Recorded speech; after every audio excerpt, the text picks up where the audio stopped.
All right. Thanksgiving week is upon us. It's good for a lot of reasons. Pumpkin pie, sweet potato casserole, turkey, football.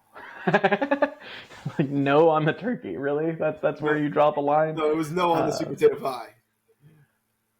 oh, I didn't say sweet potato pie. Sweet potato casserole. Oh, Like I thought pie, the sweet potato pie is okay, but the sweet potato casserole no, with the no, crusted marshmallows on top no. and the pecans in it for crunch. It's so good. Yeah, you got problems, dude. All right. More for me. I'm fine with that. No, big week on deck. Actually, I'm really excited to kind of go through this one. Rivalry week again is just one of those things that I just love. It's one of those things I can't get enough of. So I'm excited for it. Um, it's kind of lighter on like the weekday ones, which is a little disappointing. Usually you get like you get, I guess you have Memphis and Tulane, which that should be a barn burner. I mean, Tulane, I guess, is favored by 14 and a half, but Memphis is 9-2. They're no slouch, right? Uh, so you get that one Thanksgiving night, but I think there's an NFL game on. And I think that's why the college football broadcasters decided, hey, we'll move stuff around and avoid competing directly with the NFL, which I get, but I've always loved it. I think there's been the Egg Bowl at times. I think even like during the hiatus of Texas and Texas A&M, there was a couple of LSU Texas A&M games that I think were on Thanksgiving or the Friday of this week. So a little bit lighter from that perspective, at least from the evening. So you got Toledo Akron on Tuesday, Kent State Buffalo also on Tuesday. Go Toledo Rockets. They're on my win totals draft team. So outside of that, I don't really have too much to comment on those. Memphis Tulane, like I mentioned, that's a big one in the American. I don't think it really changes the American Conference championship picture, but yeah, 2 9-2 teams out of the American. That'll be a good game. Friday is actually a pretty full slate of games, but it's just like I think it's the primetime slot that. Oh, never mind, never mind. We've got Georgia Tech Friday night, but you have Oregon State hot off of a Pac-12 championship, which thanks for calling that out. We did not touch on that in our last episode. Congrats to the Oregon State Beavers, your Pac-12 champs for this year. Next year, don't they play home and home? I think I think with so. Washington State. That's awesome. I do too. I Like think it's awesome. they've been dealt a terrible hand. So I feel for Oregon State. I feel for Washington State and for all their fans. It's crap. I hate that what's happened to them.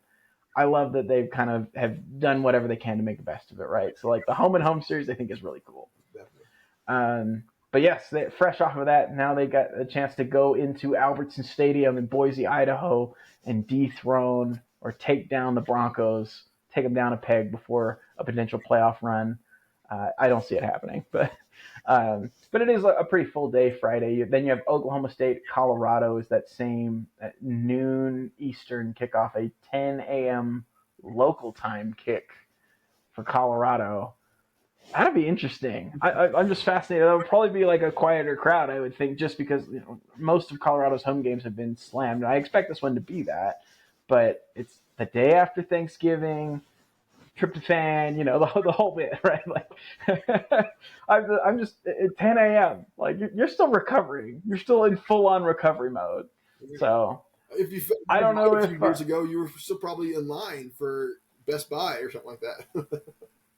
Oh yeah, for sure, for sure. Yeah, I'm just interested to see what that looks like. I, I feel like Oklahoma State sort of emptied the arsenal last week, trying chasing a win against Texas Tech at home. They lost 56-48. So I don't know if they have another effort that they could turn in. Outside of that, they really haven't been super competitive since the BYU loss, kind of mid October. So I don't know if I see that game being particularly competitive, and it seems like most sports books would agree with that. Minnesota, Wisconsin. You know the rivalry trophy in this one? Is it Paul Bunyan axe? It's Paul Bunyan's axe. I think this is the coolest trophy. Like I just love it. I remember when I was first introduced to this as like I don't know, 10 or 11-year-old. We played the And I middle don't remember any of the players' names, but it came down to like the last play. I don't know if it was a field goal or if it was a Hail Mary. Like it came down to the last play. I think the defense got the stop. I can't remember. But you see like the one, I think it's the quarterback from one team. I don't remember names. You'll forgive me. But he sprints over to the other sideline to go get the axe. Like it was running through those guys. No like guy, shake your hand. Hey, great game. No bro hugs. No, get out of here. I'm getting the axe. Like uncovers it from the other sideline. Is like just hosting it. Oh, I always thought it was really awesome. dangerous to run around with a pointy object. I don't know how sharp it is. Like I think, and it's wooden, This right? is Like coming it's from not a a kid real that axe. ran around and stabbed himself with a pencil, and I've broken so many bones. I'm always delicate. All right, okay, I'm pretty okay. sure I chased you I over a couch and broke your arm too. I remember that highest I've ever jumped. Wish I could replicate it. No, I just like that one is Minnesota's bowl eligible. Wisconsin needs it. They're at home, Camp Randall, one last time. Favored by it looks like according to ESPN bet they're -2. Yeah, that'd be one that might grace our TV too as we're waking up on a Friday morning after Thanksgiving. There you go. Um, I don't know. Does Georgia Tech have a chance versus Georgia? No, No. Okay. it really depends on which Carson Beck you're going to get. But Georgia has already qualified for the SEC championship. They're already pretty firmly in the playoff talk. You can't F this up right now. Like all the other teams just did. You just watch every other team mess it up. You better not mess it up yourself right now. Yeah, Brent Key always has them ready in those big He games. does. Like that's the only thing that's like in the back of my head is like I know like Georgia Tech I think number one has some pretty significant injuries. Like Haynes King still can't throw a football. Like that part is pretty apparent. So it's between him and Aaron Philo. I think is the how you pronounce the true freshman they have playing QB. But like Haynes King is in there for like running packages. But Aaron Philo looked really good this last week. Like again, totally different standards, right? He was playing. I can't even remember who they were playing Thursday night. Playing NC State. Yeah, so different levels for sure, without a doubt. But I don't know. I'm just interested. Let's see if they can keep that one close. And they were competitive last year against Georgia. They were at home, so that's part of the difference. But we'll see if they can keep that one interesting for us in on Friday. Looking at the others, I don't know if there's anything else from Friday that we really need to go over. Nebraska, we forgot this. Nebraska, congratulations, you made a bowl. Hey, that's big time. So Nebraska's going bowling. They're on the road at Iowa. I mean, that'll be a fun game to watch. It's again probably not my primary, or at least not until the Georgia Tech game gets out of hand. The Georgia and Georgia Tech game gets out of hand, then maybe I shift over. But and then finally you've got Utah and UCF in the I don't even know what I'd call that. The It doesn't matter game. Yeah. Yeah, it doesn't matter. We both want our season to end bowl. Maybe that's what we call it. It's the two teams that have played 5 quarterbacks this year. It's not Oh, wrong. well done. No, yeah, well done. All right, yeah, and so who can limp across the finish line first is really kind of the question there. Um, yeah, it's probably UCF is all I got to say there. All right, we've had the sort of the appetizers now. Now it's time to get to the meal of Thanksgiving week. Um, Michigan, Ohio State, the game, big noon kickoff for like what feels like the 50th time this year for Ohio State, and I feel for those fans. Um, what does Michigan have to do to keep this close? Ohio State hasn't buried teams as much as I'd like to. I think they beat Purdue 49-0 or something like that. But other than that, they've been scoring mostly in the low to like 31-35 range. It feels like if Michigan can score and actually get on the board a few times, this game could be a lot closer than I think this 21-point spread is. I don't feel like that. I don't know. We'll have to see how it goes. But yeah, Michigan's going to have to score and they have to control the ball. And this game could be really low scoring potentially, like a 21 10 kind of game. I don't know if they would. Yeah. Do we know if Will Johnson's playing this year for Michigan, or is he just getting ready for the NFL? I'm sure he's just getting ready for the NFL. Why? That probably makes the most sense. I would get that from a financial standpoint. Like I just didn't know if that's been officially I'm announced. looking at it real quick. That would be my expectation. But the reason I bring that up is like you have to have someone that's going to slow down Michigan's receivers, right? So having one of the better defensive backs who tragically has not been available for stretches of this season, long stretches of this season. If you're able to get him back, awesome. Mm-hmm. If you're not, which I don't expect him to, like, yeah, 21 feels like a big number here.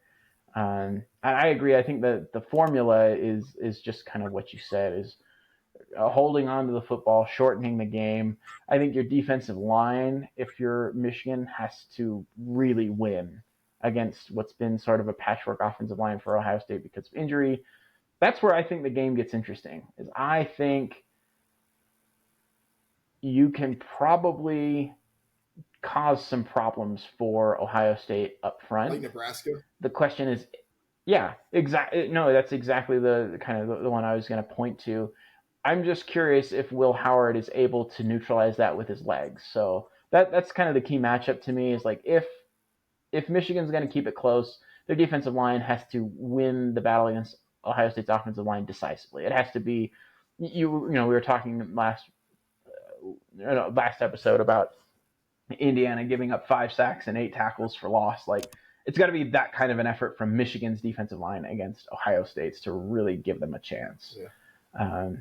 But yeah, the vibes around Michigan with the recruiting are off the rails. Can you keep this one close to just say like, hey, look, yeah, we had to hit the reset button. We just won the national championship and sent like 10 guys to the pros. Of course, we needed a year to kind of retool.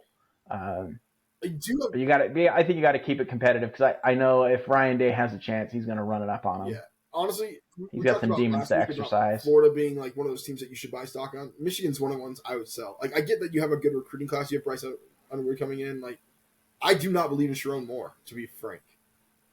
So interesting.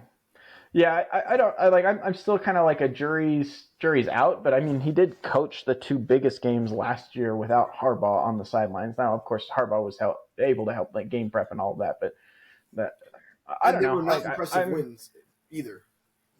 Yeah, they weren't impressive wins, but they weren't like, oh, they barely eked out a win. It felt like neither one of those games felt like they were going to lose. Really, Penn State and Ohio State, I just kind of felt like didn't look like they were going to lose those. But all that to say, I'm much more like the jury's still out on Sharon Moore. I'm not quite.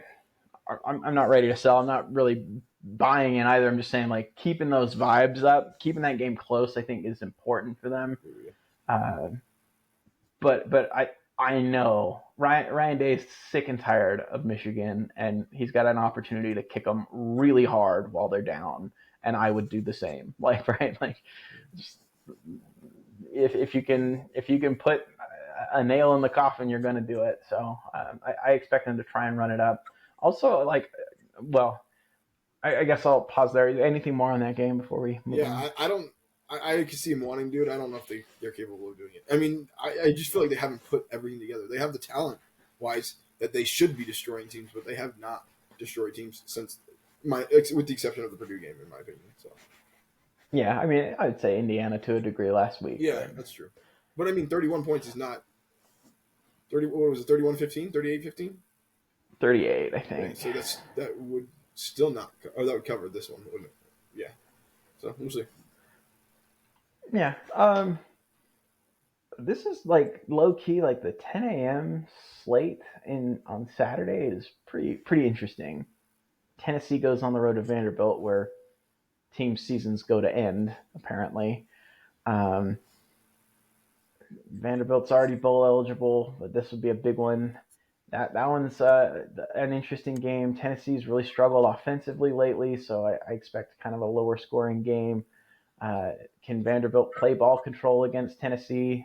Tennessee's defensive line has been really good.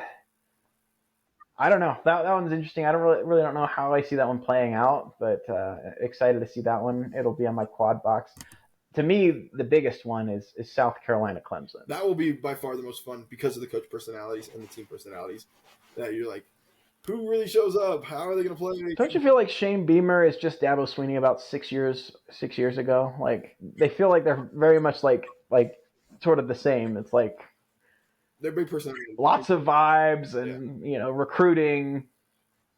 The actual like football acumen of the head coach is maybe in question a little bit. Like, but they're great from a motivational standpoint, right? Both of them get their teams ready to play, and yeah, I'm excited to see that one.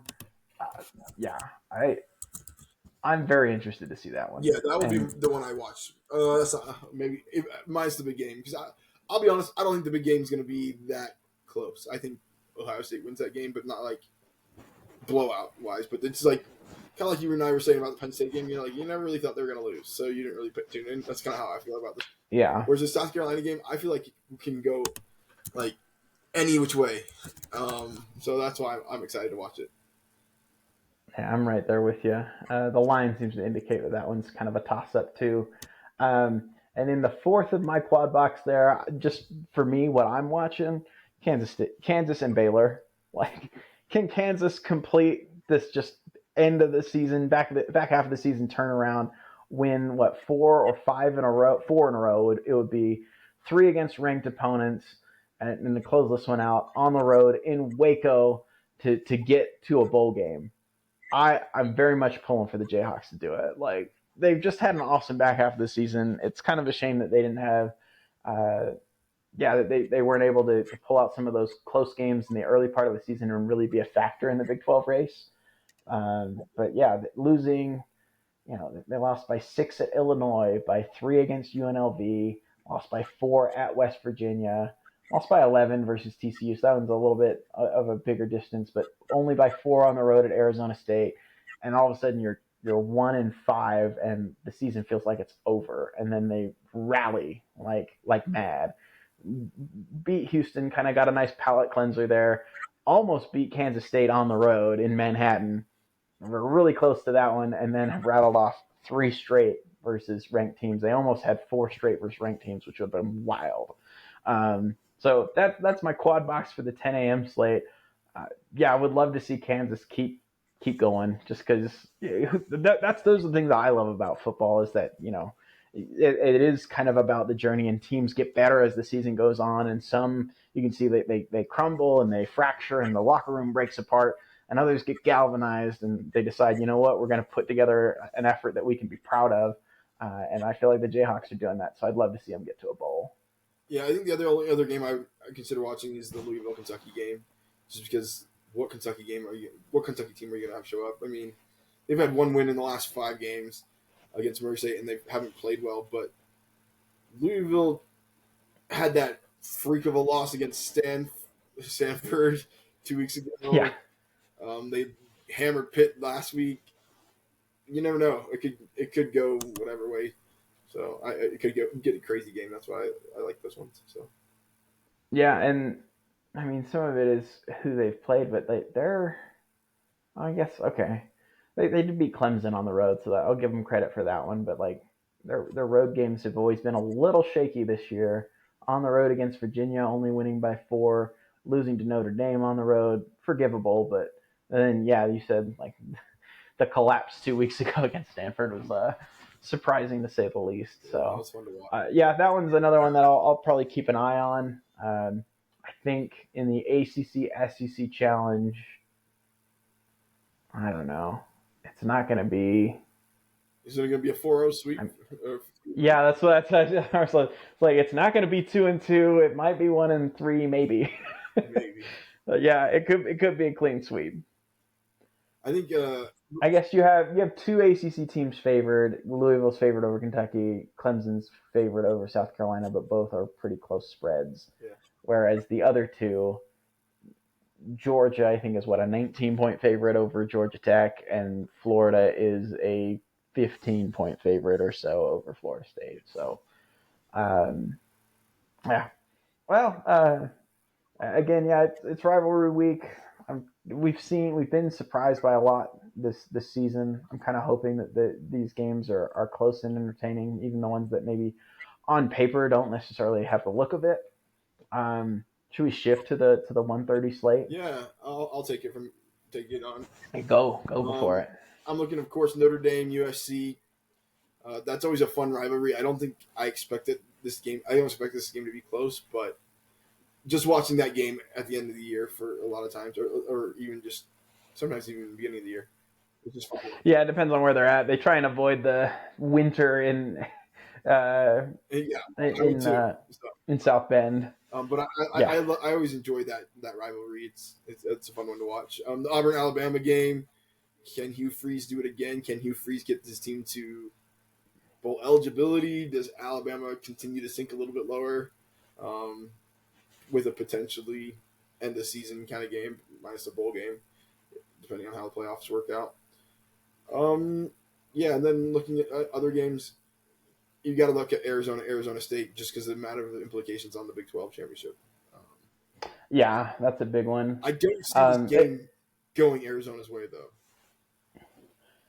here's how it can. Right, we talked about just last week, or just last episode, I should say, that BYU had, I think, an advantage on the outside with their receivers versus Arizona State's defensive backs, and they weren't able to exploit it for stretches of that game because they kind of got away from it. I feel like if they can do some damage, then absolutely Montana Lamonius Craig and Ted Heroic McMillan can. There will be opportunities. It's can the line protect Fifita because the line's been kind of banged up and they haven't done a good job protecting him, and can he avoid the Yeah, mistakes and because the he's thrown a lot of disasters, which interceptions this year. he's thrown to the wrong team a ton, right? Like there's blame to be doled around, right? When you lose as many games as they have, like everyone's going to be at least somewhat responsible. So that's the thought process is like if you can get that to where, yeah, and I also think like from a defensive line slash linebacker position, they're pretty well suited to tackle Cam Scadaboo in a way that would prevent lots of like crazy runs. I like their linebacker unit quite a bit. Now I don't love other parts like there's some weaknesses in the secondary, but I think if you're going to be successful, if you're the Wildcats, it's I need, oh gosh, I'm gonna forget names here. Um, I need Takario Davis to lock up Jordan Tyson, right? Like that's the first thing I need. I need my number one DB to just cancel out their best wide receiver. And then it's like, okay, Jacob Manu, Justin Flo, the rest of my linebacking crew, and my defensive line have to just kind of tackle Scatterby when we get to him, right? Like preferably if you can get to him behind the line of scrimmage. Obviously, that's of course ideal, but like just don't let him fall forward. Don't let him break tackles. And I think you have a chance. Like I don't think it's a great chance, but like that's what needs to happen. I agree that I expect Arizona State to win that game. Um, yeah, that one feels like I'd be more concerned if that was like a 10:30 like Eastern kick. If that was like the super late game where like the Arizona faithful can show out knowing, hey, it's senior night, like it's senior night, it's a rivalry game. We have literally nothing else to play for because we can't go to a bowl. So like we're selling out for this one. I can make an argument for it. I don't really see it, but I'm telling you, those are the things that I think you need to have Well, I happen. mean, we didn't see Colorado losing last week to Kansas in convincing fashion either. So I mean, there's Yeah, they just ran all over them. That was impressive. There's another one I want to kind of highlight in that window. Miami on the road, long travel yeah, to in the Common Core. the JMA Wireless Dome. It's not the Carrier Dome anymore. I keep forgetting. Yeah, Uh, it's a matter of which Common Core do you get? Do you get the Common Core that throws it 4 times the other team or 6 times the other team, or do you get the other one that throws 5 touchdowns in one game? Like because he has both sides. yeah, and it's rarely in between. Although I will say, um, with Miami's defense, minus the defensive line, with if the defensive line get pressure on him, he might be screwed. But if they can't and they can give him some chance, he could pick that backfield apart. So Yeah. So that one's one that mostly is important for Miami wins and they're in. If Miami loses, Clemson gets the nod into the ACC championship game. Uh, I expect Miami to win that game. Like, let me just lead with that. But Miami is known to stub their toe once or twice, and we talked about this a few weeks ago. Like, if you are Clemson, we felt like this is the best opportunity for Miami to potentially give you a game. So this would be the chance. I accidentally clicked out of the wrong. Okay, there we I'll go. jump on to the Uh, 5 o'clock slate if you want. yeah, do it. Go The for it. 5:30 slate. First, take Oklahoma LSU at 5 o'clock. I would love to see Oklahoma put another dent in Brian Kelly's armor. This, like, and I think I think it's feasible if you can have the type of play that you've had from Oklahoma's quarterback with the last few weeks consistently. You have a chance to beat this team. And if you're this, and Oklahoma's defense can keep you in this game easily. There's a reason the line's only 6, and it's in Death Valley. Like, it'll be fun. These are the games that I'm excited about when we have these crazy conference realignments because you get matchups that you never get in cool environments. Like you just had Bama at OU, and now you get to go have OU and LSU. Like, it's going to be fun. Jumping over, you get the Oregon Washington game. I don't expect that to be a close game, but Oregon gets to kind of put a hurting back on Washington for messing them up last year. Yeah, they've lost their last 3 to them, Yeah, so they're gonna get their licks in on this and one. then you have Texas A&M, which if you did not have the coaches you have, I would think Texas would be insanely favored in this game.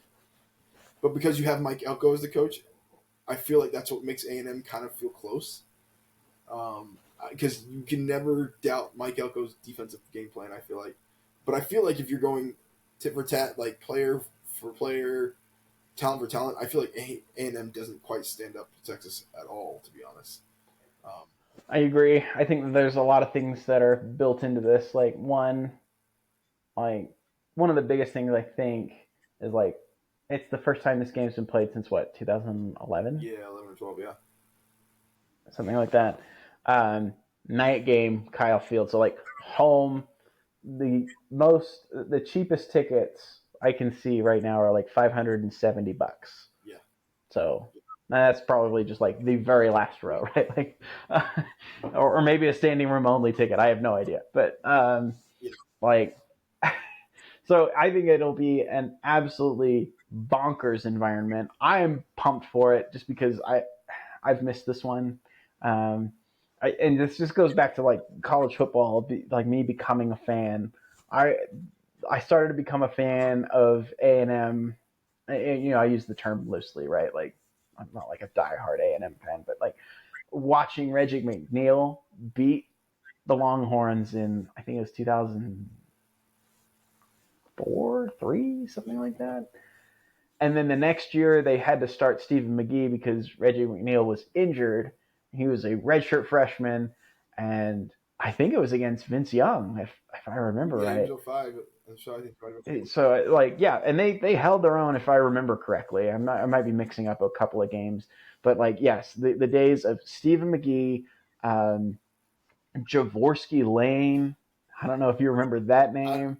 I was rooting for Mike Timothy. I was rooting for Goodson. Timothy. They had some players at A&M where it's just like, man, that guy is so good, and he's on a team that just isn't great. Like, um, yeah. So there was a few of those. Like, I just really got into that rivalry. Like, I feel like it was kind of like my early teen years. And so I was disappointed to see it go away, and I'm thrilled to have it back.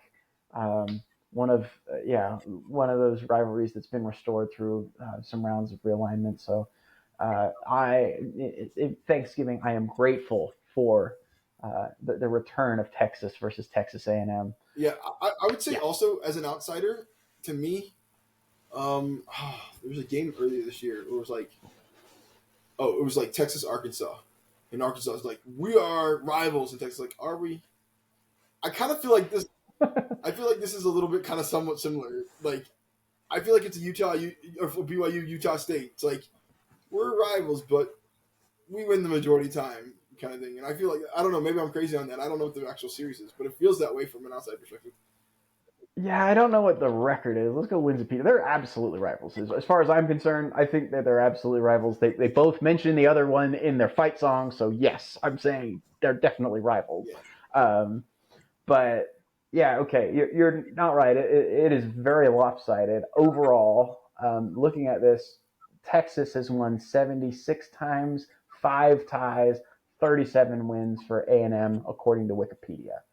Um, Obviously, the game has not been played since 2011. We were right on that. But in the last six, they are 3-3. So 2006 A&M wins, 2007 A&M wins, 8 and 9 go to the Longhorns. 2010 goes to the Aggies, and then 2011 the final one that's been played to this point. Uh, A&M wins, or excuse me, Texas wins, I believe, on a last-second field goal in College Station. but those are like also the Texas kind of lost years a little bit, right? The end of Mac Brown. Yeah, yeah, you're right. I mean, So I don't know, but I'm excited for that one. I'm excited then to go on to watch Kansas State, Iowa State, as it has implications on the Big 12 championship. And then if you go to the 8:30 slate, you have BYU playing Houston, which I wonder if they'll be doing a little scoreboard watching. You already know where Colorado is heading. yeah, that's one. Like again, if you're a gambler, I would say like look at the rest of the results. You know BYU is going to know whether or not they need to win that game, and if they can't win, I might put some late money on Houston to cover. Like they might be so disheartened that I mean I would still take the points, but Well, and that's one of the things I really love. Like I wish about they had. that's not advice for first of all. Just like that's I'm just saying I'm not saying to do it. I'm just saying I would consider it. Well, I mean that's one of the reasons I really like if you watch soccer at all. The last week of relegation and the last or the last week of a table being played. I don't know if you know what that is. I don't, but keep Basically, going. anytime you're putting a group of teams, maybe a group of four or a group of some even as many as 20 because of the Premier League. The last week, all the games are played at the exact same time, so you can kind of scoreboard watch, but you really have to play because if they're losing, if they win or lose and it affects you, it has to happen at the exact same time. And I Yeah, like that. there's not a whole lot of time to react Yeah. to it. It doesn't make it as fun as it doesn't make it as fun as a fan to be able to watch the games as easily, but it does create that drama. It's like, oh, you can tell that they just heard that this team just scored on that other thing because they're playing a lot more drastically all of a sudden because it matters. Um, We need another yeah, goal. We like to make sure our goal differential is yeah, whatever. and it makes it kind of fun that way. And I'm like, with how big these groups are, that might make sense. With like, hey, at noon, watch the ACC teams play. At 1:30, watch the SEC teams play. At the 5:37 o'clock, watch the Big 12 or something like that, or Big 10, because you could have some fun games where everybody plays and the race is a mess. Yeah, it's um, yeah. You're selling me on it. Like it's a good one. And now we Yeah, have the 4x4 screens. You can watch all the games. yeah. You could do that. You could conceivably do it with all the ones that are going to have like a major impact on the race. I like that idea. It's that'd be a fun hypothetical to play. Yeah, It does go back to like my point that I wanted to say, and I don't know if they've even announced dates for next year. I doubt they have, but BYU Utah needs to be on the last week of the season, right? Like they won't do it, I don't think, but I would. yeah. I mean, I think they're trying. I think they're trying to differentiate it so that it gets kind of better billing. But to me, it's like, well, you could have been the 10:30. I mean, you were the 10 Eastern kick 2 weeks ago. You might as well be the 10:30 Eastern kick on well, Rivalry. and they are this week too. BYU is. Right. Well, yeah, but I think that they moved it up a few weeks with the idea that hopefully it would be like more like prime time for like for a national Mm-hmm. audience, and they didn't end up getting that anyway. Yeah. The last game that I'll touch on, um, well, I guess there's a couple others that I'll just like quickly like mention. Of course, we talked Kansas State, Iowa State, and the implications of that one. Farmageddon is the name of the rivalry. So huge game, and I'm excited to see what happens in that one. Close spread. Iowa State's favored by 3 at home. Virginia on the road at Virginia Tech. Both teams fighting for bowl eligibility. in the Commonwealth Cup. Uh, excited to see, Commonwealth Cup, is that the right word? I think that's Maybe it's right. the Battle for the Commonwealth Cup, something like that. Anyway, the rivalry within the state of Virginia, and then the last one I'm going to call it New Mexico Broncos boys on the road at Hawaii, 5-6, which I don't think anyone sucked. I think their win total was 1.5 or 2, but they can make a bowl if they beat the Rainbow Warriors. And he's got history And teams to Hawaii, so he knows how to make that transition a little bit. yeah. So I mean, that one's again kind of a late game, but excited to see if they can make a bowl in year one at New Mexico. Everyone deserves raises, right? Like like well done, and that would give them also a winning record in conference. So There you go. I see you, Bronco. Like, wanted to just shout that one out. I guess we didn't talk. So another thing that we neglected to bring up on the last episode: FSU won a game last week. Way to go, boys! Hey, excellent job. Now you host the Gators, who are riding high off of what, 2 straight big time wins. Yep, LSU. Or the Texas week was in the middle there, huh? No, it was Texas and then LSU, then A&M. That's right. They beat LSU and they beat Then Ole Miss. they beat Ole Miss. Yeah, back to back. That's right. Thank you for keeping me honest. I don't know, guys. We kind of talked about how yeah. Yeah, exactly. We kind of talked about how we feel about the Gators going forward, and maybe the lack of confidence we feel on the Florida State side. But just don't get murdered in prime time again. We've done that enough for 1 year. Just be competitive. Yeah, I don't know Come if on, people guys. are going to pay attention to this game as much. I mean, you've got the other game. That's the blessing, is that you got Texas A&M that will probably they'll run some cover fire for you. So As long as it's close. that's right. Saying yeah. Any others that we wanted to talk through? I can't think of any others. Let's go to picks. Let's do it. Okay, let me share the screen here. I have updated, and I had a rough week this last week. It's about time you got one of those. Why? We're a team. We're a team. Let's see here. There we go. Let's share that. So, to recap, well, I can recap my week, and then we'll hand the baton to you because, spoiler alert, you did better. You're going to be first out of the batter's box this week. But Notre Dame -14 versus Army. Felt like I saw that one coming the whole way.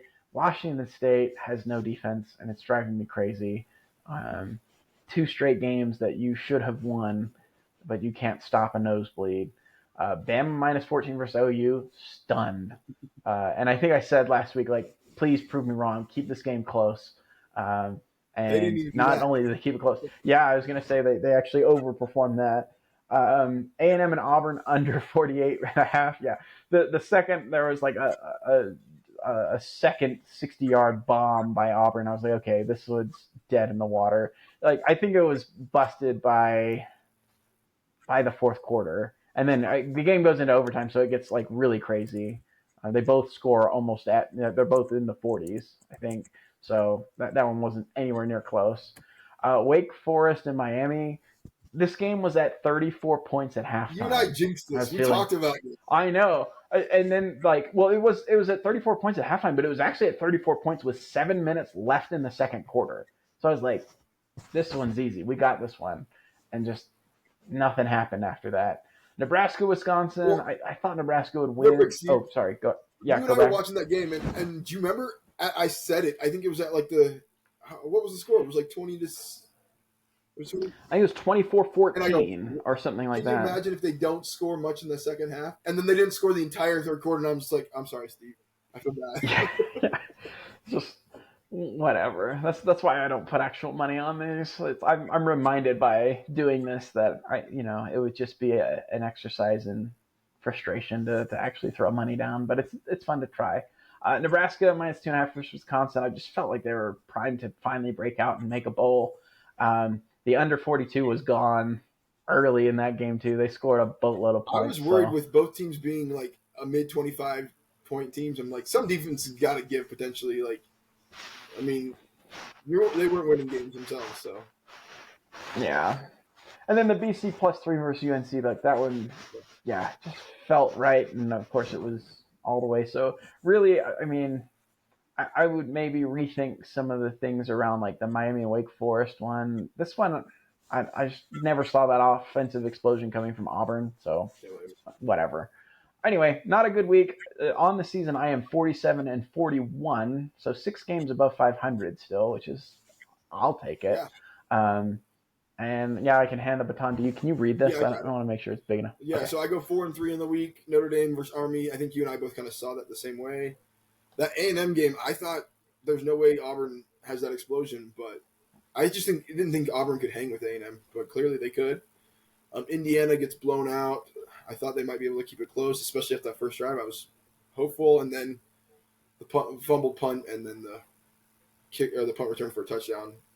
I was like, oh great, this could go south quick, and it did. Um, they tried to make it close at the end, or make it a little bit prettier at the end, but not to no avail. Colorado did not see Kansas. I just thought Colorado would handle its business considering they were in the prime position to be successful to go in the Big 12. And they just did not. I mean, Kansas is proving to be a formidable foe towards the end of this year. Michigan handles Northwestern pretty well. SMU, you and I were both talking about this one. I seemed pretty confident that they would cover. I think you were like, oh, that game might be close because they just had a little bit of letdown, but they handle. I think what was the final score on that one? It was like 38-7 or something like that. I can't remember. It wasn't close. Yeah, 34-7, maybe Yeah, 33-7. yeah, It was yeah, very comfortable yeah. win. And then Iowa blows out Maryland, don't they? Yeah. I can't remember what the final was. I think they were. Yeah. Again, neither of those were like ones that I didn't like. I double checked to make sure they were correct, but I think I like Yeah. just yeah. They didn't blow them out. It was 29-13, but it never was in doubt with the 6.5. Just because started off No. the game. I remember looking at the score. I'm like, yeah, I'm not overly worried about that one. So I am 7 games above 500. We've been closing the gap on each other. It doesn't help when we both have minus weeks and the other person has a positive week. It makes these swings go really drastic. But for me this week, I go first, I guess. Yeah, you're out first, so let's hear them. All right, I'm going to give you 7. I wrote down a few that I was kind of thinking about, but UF versus FSU, there's one team that is clearly the better team, and they are better than them by at least 2 touchdowns plus. Give me UF minus 15 at FSU. Duke plays at Wake Forest. They are the favorites there. I just favor the athletics of Duke and Ben Diaz over Wake Forest. Give me Duke minus four at Wake Forest. We talked about Georgia Tech playing Georgia. I don't think Georgia dares allow this slip up. I think they put the hammer down and give me Georgia minus 19.5. Yeah, versus GT. All right, that's 1, 2, 3. A&M and Texas. My biggest, give me Texas minus 6 at A&M. My biggest fear is Elko pull some crazy miracle, but I feel like this Texas team is better than 6 points better than the A&M team. But Elko's the reason why this is going to be this close. Nebraska at Iowa. Give me Iowa minus 5.5. The Hawkeyes seem to be handling business pretty well, so I think that'll go there. Auburn at Bama. I do not expect Bama to have a let up, and I think the athletes of Bama are way, way, way, way different considering what A&M has, to be honest. I think I might pick Bama against A&M if they were to go head to head. But yeah, give me the Bama 11.5. I think is what it is versus Auburn. And let's see, it's 3. Last but not least, give me Clemson over South Carolina minus 2.5. That's gonna be a fun game. I think Clemson's able to pull it out. I do think that 2.5 line sounds about right, but I think Clemson probably wins this by 4 points or so. So those are my 7 picks this week. Okay. So, what do you do when you have a bad week? Go all in. You do. You go all in. I have, let's count them, 18. 13. 13 that we're just going to hammer them all. We're just going to just lots of opportunities on the board. Lots of opportunities. I probably am going to go under 500 just because I'm having too much fun this go around. But okay, all right. I've got. We'll start with Colorado minus 17 versus Oklahoma State. Again, my theory is Oklahoma State really went all out to get the win at home last week, send their seniors off with, on senior day with a victory. Didn't happen. I think they pack it in. So Colorado, they're going to stay in contention and hope for some help along the way to get into that Big 12 title game. That's on Friday. I think Michigan can keep it within 21 points of Ohio State. They just got to shorten the game, right? No turnovers, run the ball, play good defense. 21 is just too big a It number, I just think. looks huge, but Yeah, I know, but I can see it. But I could argue this one all the way. But I just figure they've got some really good players along that defensive front. They'll keep it close, right? And if they can play a little bit of keep away, they'll try and do that. So 3 touchdowns is just a lot to ask. Um, I feel bad doing this the week after um, the great game that they had, but I have LSU covering the 6 versus Oklahoma. That was a heck of an effort. That's great. It was an awesome environment. This is Death Valley at the end. Like I hear what you're saying. They have a chance to win this game. I think they do. I just think LSU. This is going to go one of two ways, right? This is either going to be the beginning of the end for Brian Kelly, or this is sort of the steady the ship, get to the off season, get to the place where you can via recruiting and via the transfer portal upgrade elements of your roster and maybe try and keep some of those, like your offensive line specifically, try and keep it as close to the caliber that it is right now. You're going to lose some pieces off of that if you're LSU.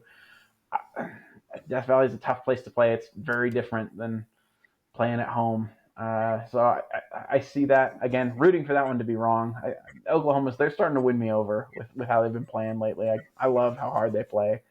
Um, Oregon and Washington. I think it's going to be under 50.5 points. I think Oregon is just happy to get their win. I expect them to win. I'm a UW guy. Go Huskies.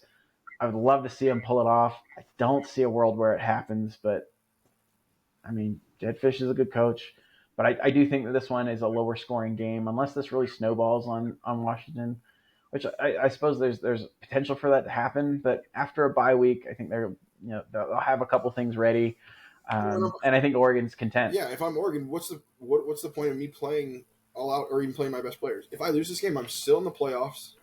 I'm not the number one ranked team potentially, but I'm still in the playoffs. I'm still in the Big Ten championship. There's no downside to losing this game. Yeah, yeah. I mean, again, you could potentially jeopardize like a bye if you. I guess it wouldn't No, you be can't even jeopardize it a wouldn't bye. jeopardize a bye, but all right, yeah. So I don't know. Like I don't know if they play that, but Dan Lanning is always that person that's playing chess when everyone else is playing checkers. So just sit all my guys, whatever. We'll play our second string, see what happens, and Yeah, be ready for Ohio State next week. Um, that's interesting. That's interesting. I mean, because just watching what Dan Lanning does, it wouldn't stun me if he well, did something like that. let's But say you lose. I don't expect it. If you have a But loss, all right, your case, you're going against, let's say, I'm assuming Texas wins. Let's say Texas wins the SEC, or even Georgia wins the SEC. Okay, Texas and Georgia. Texas might be ranked ahead of you. Georgia would not be ranked ahead of you, I think, with their 2 losses. Then you go Big Ten, 12 team, no. ACC wouldn't, no matter who wins that, wouldn't be ranked ahead no, of you. So yeah, a loss is essentially you're still going to be number 1 or 2 if you win the Big Ten. So yeah, you make a good point. I think you're onto something there. Um, so yeah, Texas and Texas A&M. We see this game kind of the same way. I think Texas is better. Like I wouldn't say across the board, but like I see them winning this game. I see them covering the 6. I also see the over in this game. So I think. I mean, unless they have like a really bad performance, and it's Kyle Field at night. I'm going to talk myself out of it right now, but I just see points happening, right? Like Marcel Reed, I don't think Texas will keep him contained the entire game, right? He'll break loose on a couple of runs, and he'll probably break loose on a couple of runs, get a couple of explosive plays that way, and probably open up their passing game with his athleticism as a runner. So I see that one going over 48.5 total points. I also see. I was tempted to take like just the happiness insurance with this, but I won't. Kansas State and Iowa State. I see them going over 51 points. I trust both offenses a lot more than I trust their defenses. They will run the football, so that will shorten the game. But I don't know. 51 points seems a little low. Um, on the other side of that, Auburn and Alabama. I've got the under in that game. I don't know. Again, Auburn, great. You had one great week of it. I don't believe you can do it 2 games in a row. I'll believe it when I see it. So I don't think they're going to score a ton of points. Um, Alabama, I think, has a little bit of a bounce back game. Again, you'll get a really strong effort out of Auburn's defense, but I think there's some limitations, particularly on the back end of that defense. So I think there's enough for Alabama to win, but I think the total is a little much. Also, I am right there with you. I like Bama minus the points. Bounce back game for them. Uh, yeah, DeBoer's got to have this one. Yeah, what they're basically saying is a 31-21 spread, 31-20 spread, 32-20. That seems, I don't know, just a little kind of crazy stuff. Yeah, mm-hmm. I think it's yeah, but I don't see that many points taking place. Um, let's see, two more in this one, and this one is a little bit more of that sort of emotional hedge. Um, Arizona State, I think, covers versus Arizona. Like we said, this really is all Arizona has to play for. So if they go down by a couple scores early, I fully expect them to just pack it in. So we'll see if that ends up being the case. But I also don't think that there's a ton of points scored in this one. So a little 2-for-1 here. Arizona minus 8.5, or Arizona State, excuse me, minus 8.5 at Arizona, and the total for both teams under 53.5. Then I've got Miami Syracuse. I've got the under in that game. Fool me once with like a number in the mid 60s. Not again. This could be undone if, yeah, like you said, if Kyle McCord throws the ball to the wrong team 4 or 5 times, this will not hold. Like I will lose this one. So we'll see what happens there. But I think that one's kind of where I feel comfortable. I think that Miami wins. I think they win fairly comfortably, and they just, again, physicality. They run the football against Syracuse, and just get out of there with their win and start preparing for the ACC championship game. And then Speaking of the ACC championship game, does SMU worry about playing this game because you're already in the ACC championship game? You're not well respected in the ratings, so you're talking about them versus yeah. Cal. I mean, and Yeah, I think they gotta have it. I think there's a chance. Again, we're recording this. Let's timestamp this. We're recording this on Monday night, so the rankings will come out tomorrow. So maybe it changes based on those rankings. I think that you have a chance to get 2 ACC teams in. okay, I, so I do. Like I wouldn't have said that even last week, but with the carnage that's happened sort of across the nation, like, hey, if your one loss is to a ranked BYU team, again, you don't have like any like crazy great wins. You got a win against Louisville, and that's basically it, if I I can remember just correctly. see if you lose in the ACC championship game, basically the committee has any excuse they need to move those SEC teams back in. Same with the Big 12. Same with like. Yeah, and I don't trust them to do right by any other conference than the SEC and perhaps the Big Ten. So like that's a fair point you're making. I'm just saying there is a chance. Again, this could be irrelevant by the time this episode is released, but there is a chance that they could get 2 teams in if you are both not undefeated, but single loss teams going into that game, and you play a really competitive game. I could see them both getting in. I think it's more likely if SMU wins the ACC championship game in a close game versus Miami, that Miami sneaks in as an at-large than SMU. Right? That's one of those like brand recognition things, which I think is stupid, but I think it also exists for a reason. And then finally, we are on opposite sides of the rivalry in the Palmetto State. I think South Carolina wins that game. I love what their defensive line is bringing to the table. I think Cade Klubnik's going to have a long, long afternoon, and I like South Carolina's athletes, both from they're skill players on offense. I think South Carolina goes and gets the win. I think the tides are starting to shift in that state, and we'll see what that's like going forward. But there's a lot of good pieces on that South Carolina team that are young. We've talked about that before. Um, yeah, so I've got them beating Clemson, and that will complete my monster week of 13 games that I am, or 13 plays. So who knows? I may have just taken my winning record for the year and thrown it out the window. Um, but it'll be a fun week to kind of keep up with all of it. All right, I'm excited. All right. Well, yeah, stay tuned to us. I'm excited too. Thanks everyone for hearing us out once again. This is like, in my opinion, this is always my favorite week. So excuse us for going a little bit long as we talk through all of it. Yeah, we'll see you. We'll see you with the fallout of this one, championship week preview. And yeah, kind of talk through the final playoff push now that it's basically upon us. So thanks for tuning in. We'll see you on the next one. Comment, where are we right? Where are we wrong? Where do you see things differently? Let us know, and we'll see you next time.